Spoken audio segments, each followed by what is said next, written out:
my good fellow. Quite the cozy setup you have here. I'll just make myself comfortable. Thank you so much. I was just settling in and reviewing my latest findings. Mind flayers, cultists, and, of course, your esteemed company. Why, I'm practically an expert. They've tentacles, you know. Quite shocking. The druid Halson had some kind of mind flare specimen in a jar in his quarters. A replica, no doubt, but truly fascinating to see up close.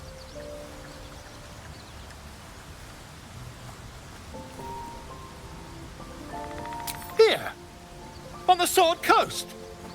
Impossible.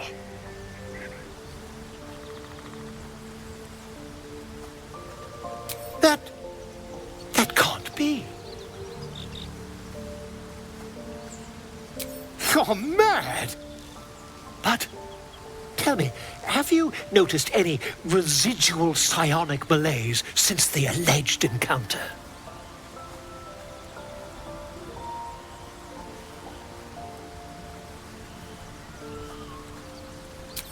Curious. Illithids, their technical name, form a hive mind. One shouldn't be able to hear their dark whispers unless...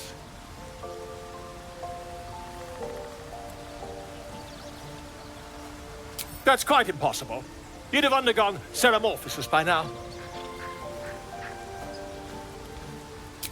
I can't attest to the specifics, but I do know that not long after insertion, the host, that's you, turns into a mind flayer.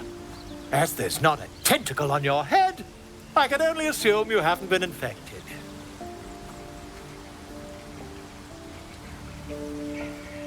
If what you say were true, you'd be a mind flayer by now.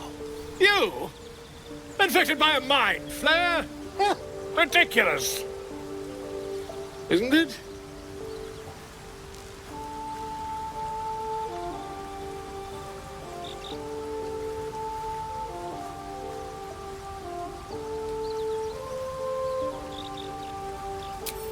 Perhaps that's for the best. I'd be irresponsible not to debunk such a strange claim.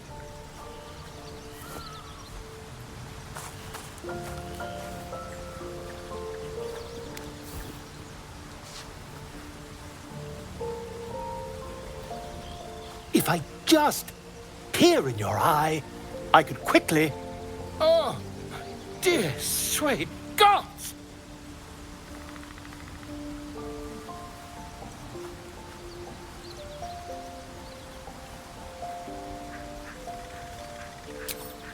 I mean, yes.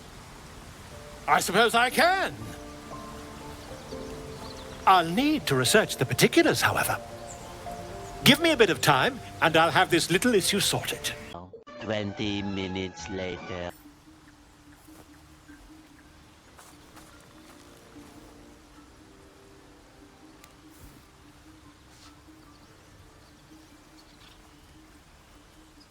My research turned up a rather brilliant technique that seems quite actionable.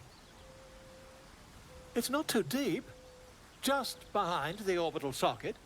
I could attempt an extraction. I've a needle in my tunic, after all.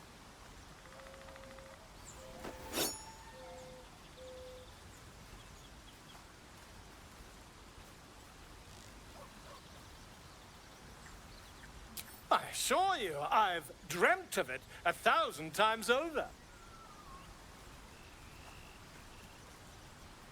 Volo carefully holds one of your eyes open and begins to prod uncertainly with the needle.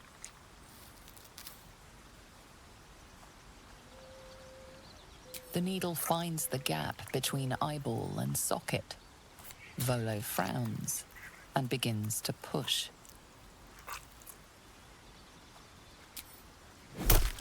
Pain shoots through your body as the needle snags on your optic nerve. I think I have it! The needle seesaws back and forth, plucking the nerve like a heartstring. Oh, bother. There's some obstacle in the way. I shall need a more robust implement. Volo carefully withdraws the needle from your eye. Then, reaching into his bag, he produces an ice pick.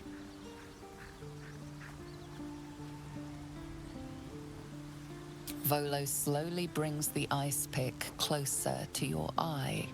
Now, don't move. Cold metal presses against the skin beneath your brow. And then, tap, tap, stab.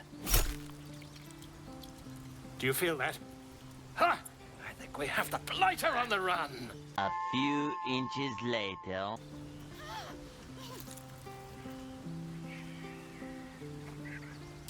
I agree. It's a feisty critter. Just a little further. Volo tears the pick from your brain with a violent jerk. Your eye plops down into the mud. Drat. He pauses, looks down at your eye, and recoils slightly as it sinks into the mud.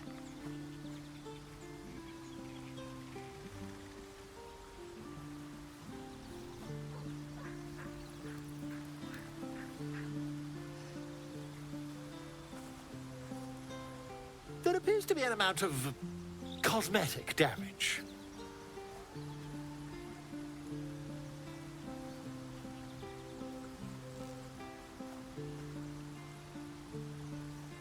Please, try not to overexert yourself. You're in a rather fragile state at present.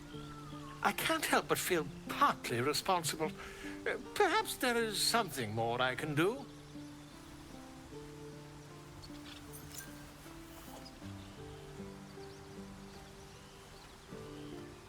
Take this.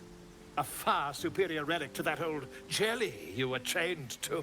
Try it on for size. And, it was very nice to have met you.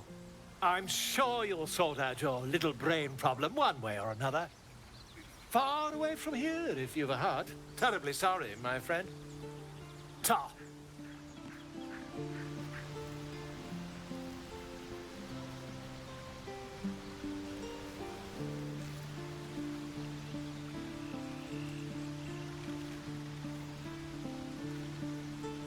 A few moments later. Welcome to the League of the Lone Eye, my friend.